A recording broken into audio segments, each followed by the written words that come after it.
What happens when a swipe of a credit card becomes a political battlefield? When a routine transaction at a grocery store, a gas station, or a hospital suddenly exposes the hidden architecture of American capitalism. Today's debate over Donald Trump's push to cap credit card interest rates is not a technical footnote to financial regulation. It is a window into who really pays for profit in this economy, who benefits from it, and who holds the power to shape the rules of the game. Credit cards appear on the surface to be simple financial conveniences, plastic instruments that allow consumers to bridge short term gaps between income and expenses. Yet beneath that surface lies a political battlefield where economic power, public policy, and corporate profit collide.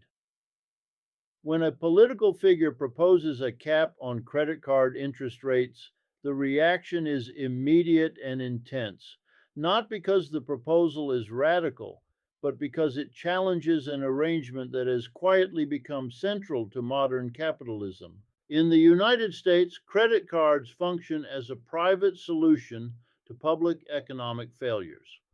Wages for the majority of workers have failed to keep pace with the rising costs of housing, healthcare, education, and basic necessities. Instead of addressing these structural imbalances, the system has normalized borrowing as a survival strategy. Credit cards allow households to delay financial collapse, but they do so at a cost that compounds over time, transforming short term relief into long term dependency. This is where politics enters the picture. When policymakers intervene in the credit card market, they are not merely adjusting financial rules, they are redistributing power. Interest rates are not set by natural forces alone, but are shaped by lobbying, regulation, and political priorities. A cap on rates challenges the idea that profitability should be protected regardless of social consequences. It forces a conversation about whether access to money should be governed by democratic oversight or left to corporate discretion. Financial institutions respond to such proposals with warnings of reduced credit access, market instability, and economic slowdown. These arguments frame consumer protection as a threat rather than a correction. What is often left unsaid is that high interest rates are a core profit driver, not an unfortunate side effect. When those rates are questioned, the entire business model comes under scrutiny, and that scrutiny quickly becomes political resistance. The battlefield becomes visible in market reactions. Stock prices move, earnings forecasts shift, and media narratives pivot toward corporate risk rather than consumer relief. This response reveals a hierarchy of concern embedded in the system. The potential loss of shareholder value is treated as urgent and newsworthy, while the ongoing burden of household debt is treated as normal, even inevitable. Political debate thus becomes a contest between preserving financial confidence and acknowledging social harm. Credit cards, in this sense, symbolize a broader contradiction. They promise freedom and flexibility while locking users into cycles of interest payments that disproportionately affect lower and middle income households. The political fight over regulating them exposes how deeply financial tools are intertwined with governance and ideology. Decisions about interest rates become decisions about whose economic security matters most. When a credit card cap enters public discourse, it reveals how economic policy is shaped less by abstract principles and more by competing interests. It exposes the tension between democratic accountability and corporate influence, between short term market reactions and long term social stability, and between an economy designed to extract value and a society struggling to sustain itself, the growing dependence on credit card debt is not a reflection of irresponsible consumers, but a signal of a deeper economic failure. When wages stagnate while the cost of living continues to rise, households are forced to find alternative ways to survive. Credit cards step into that gap, functioning as a substitute for income rather than a tool for convenience. This shift transforms debt from an occasional resource into a permanent feature of everyday life. For decades, productivity in the economy has increased, yet the financial rewards of that growth have flowed disproportionately upward. Workers produce more value but receive a shrinking share of it. As rent, healthcare, education, and transportation consume larger portions of household budgets, wages no longer cover basic needs. Credit fills the difference, allowing families to maintain living standards that their paychecks alone can no longer support. This reliance on debt reshapes behavior and expectations. Instead of saving for emergencies, households carry balances. Instead of financial planning, there is financial juggling. Minimum payments become a monthly obligation, quietly replacing what higher wages would have provided in the first place. Interest payments then extract future income, reducing financial flexibility and deepening dependence on borrowing. The system creates a feedback loop in which low wages generate debt, and debt reinforces economic vulnerability.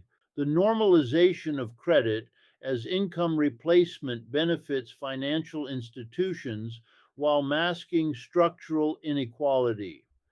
From a corporate perspective, revolving debt is predictable and profitable. From a worker's perspective, it is a source of stress and constraint. Yet public discourse often frames this arrangement as personal choice rather than economic necessity. Responsibility is individualized, while systemic causes remain unaddressed. Political proposals to cap interest rates expose this dynamic. When borrowing becomes less profitable, the question arises of how households will cover essential expenses. The implicit answer offered by critics is not higher wages or stronger social support, but reduced access to credit. This reveals an uncomfortable truth. The system prefers indebted workers over adequately paid ones. Debt disciplines labor, limits mobility, and discourages risk taking, all while generating steady returns for lenders. The substitution of debt for wages also alters power relations in the workplace. Workers burdened by monthly payments are less able to challenge poor conditions, demand raises, or endure periods of unemployment. Financial insecurity becomes a tool of control, not through direct coercion, but through economic pressure. Credit cards in this context function as instruments that stabilize inequality rather than disrupt it. This arrangement is often justified as efficient and flexible, yet it transfers risk downward. When economic shocks occur, households absorb the impact through higher balances and missed payments, while corporations are shielded by interest income and fees. The economy appears to function smoothly until the accumulated strain produces widespread defaults, financial crises, or political backlash. Understanding debt as a substitute for wages reframes the debate over credit card regulation. It shifts attention from individual spending habits to collective economic outcomes. It asks why an economy that generates immense wealth cannot ensure that those who produce it earn enough to live without borrowing. It challenges the assumption that access to credit is an adequate replacement for fair compensation and stable income. A cap on credit card interest rates strikes at the heart of how modern financial institutions generate profit. Companies like American Express do not merely facilitate transactions, they monetize time, risk, and necessity. Interest income from revolving balances represents a steady and lucrative revenue stream, especially when economic conditions push consumers to rely more heavily on credit. When policymakers propose limiting that income, they are not adjusting a marginal detail, but challenging a central pillar of corporate earnings. The profitability of high interest rates rests on predictability. Millions of cardholders carry balances month after month, paying interest that accumulates far beyond the original purchase price.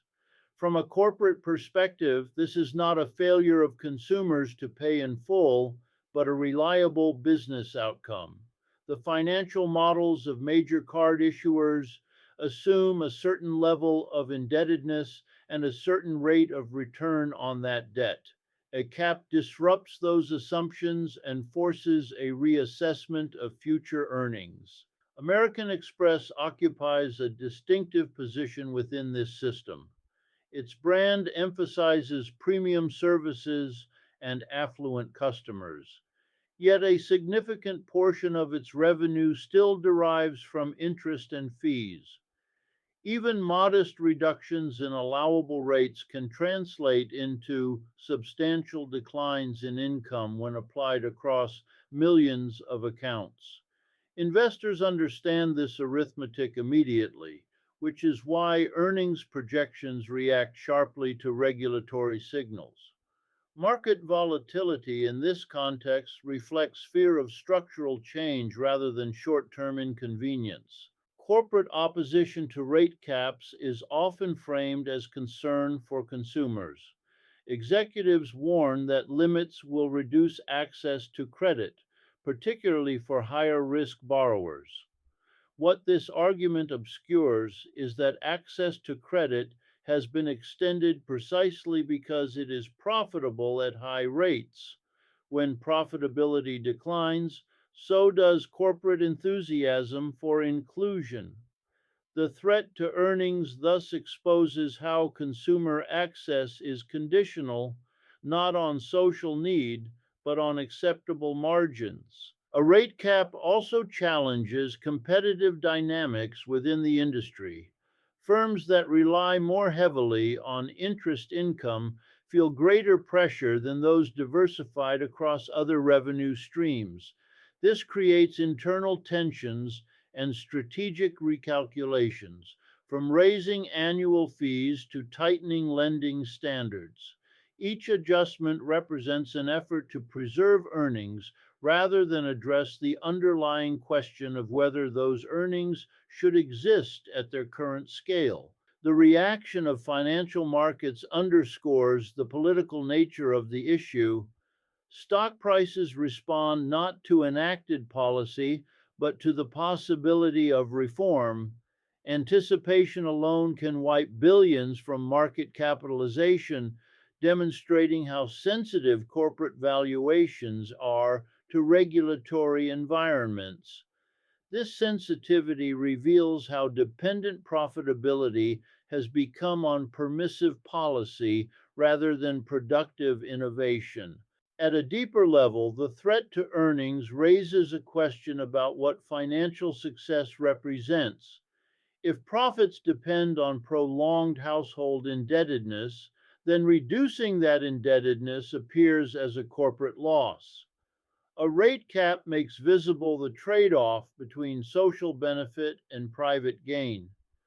It forces a choice between an economy that rewards lending to necessity and one that prioritizes financial stability for consumers. By challenging interest rates, policymakers expose the fragility of a system that equates high returns with economic health. The pressure on corporate earnings is not an unintended side effect, but a predictable consequence of questioning whether profit should be extracted from economic vulnerability at such scale. When financial markets react to political proposals, they do more than adjust prices. They reveal priorities embedded deep within the economic system.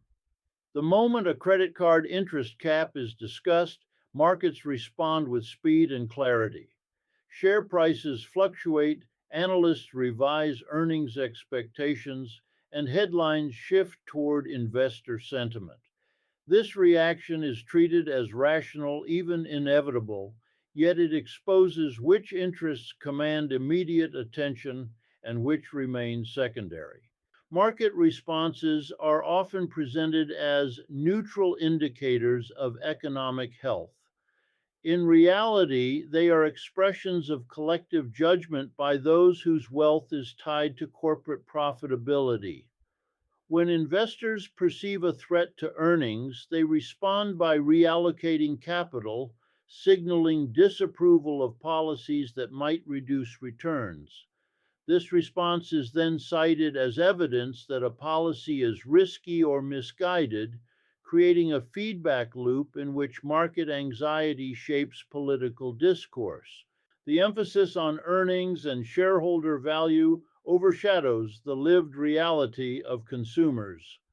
While markets react instantly to potential profit reductions, the chronic strain of household debt rarely produces similar urgency. Missed payments, rising balances, and financial stress accumulate quietly without triggering breaking news or emergency debates. This imbalance reflects a system that treats capital mobility as a priority and human stability as an afterthought. In the case of a proposed interest rate cap, the market's focus is telling. Analysts ask how companies like American Express will offset lost revenue, whether through higher fees, reduced lending, or cost cutting measures. Rarely do they ask how consumers might benefit from lower interest burdens or improved financial security. The analytical lens is trained upward toward corporate adaptation rather than outward toward social outcomes. This orientation shapes policy outcomes. Politicians and regulators are acutely aware of market reactions and often interpret volatility as a warning sign. Fear of negative investor response can temper reform, narrow its scope, or delay implementation.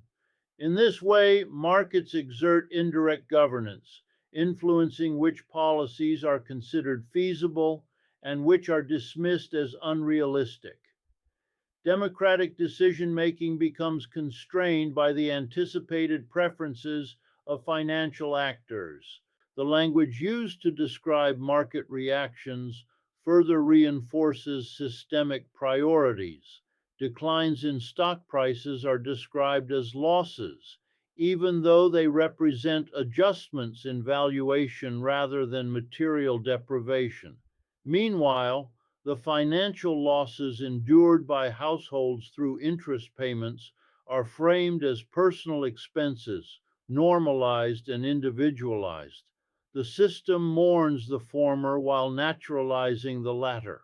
Market reactions also reveal an assumption that corporate profitability and social well being are inseparable. Any policy that threatens earnings is presumed to threaten the broader economy.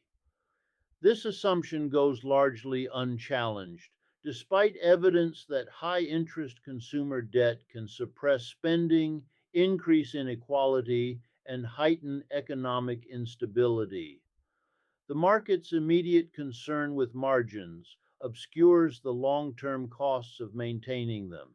By examining these reactions, one sees how economic signals are interpreted through a narrow lens. The swift response to potential regulation demonstrates how financial markets function as guardians of existing arrangements. They reward continuity and penalize disruption, even when that disruption aims to correct systemic imbalance. In doing so, markets help define the boundaries of acceptable policy, shaping an economy that responds quickly to investor fear but slowly to social need. Populist economic proposals often emerge in moments of widespread frustration, when large segments of the population feel excluded from prosperity.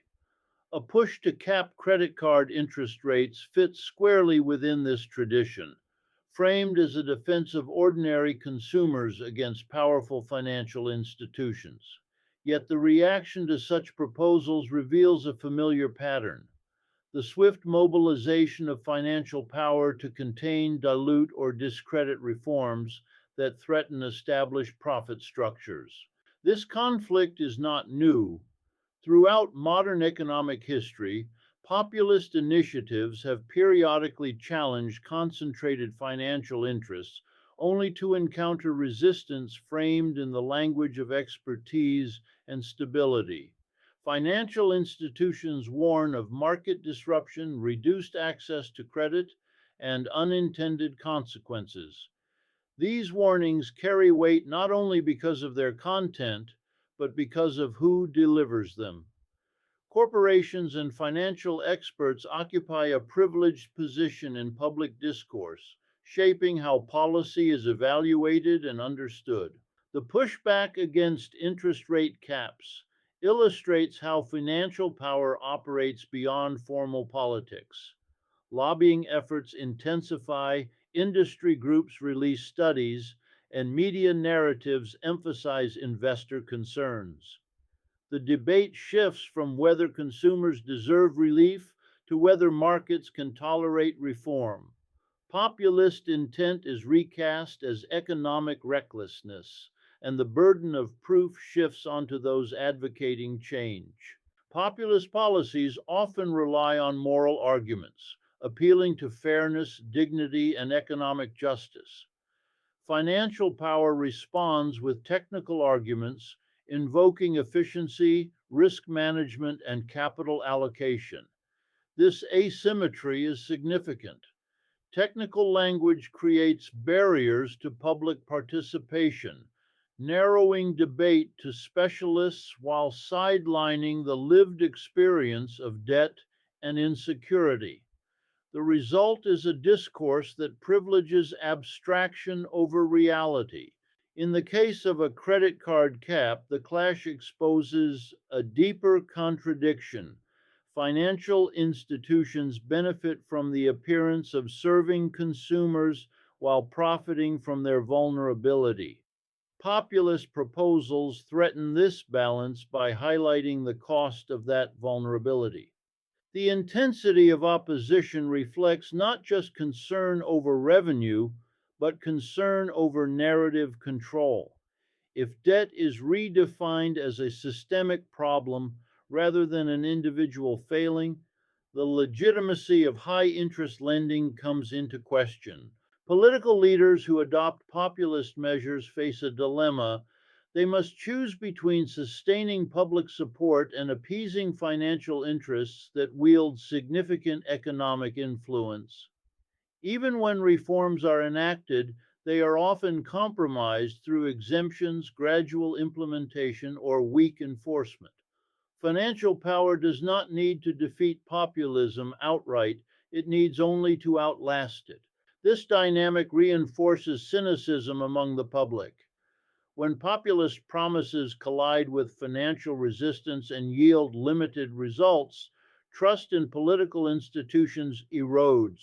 Citizens come to see reform as symbolic rather than substantive.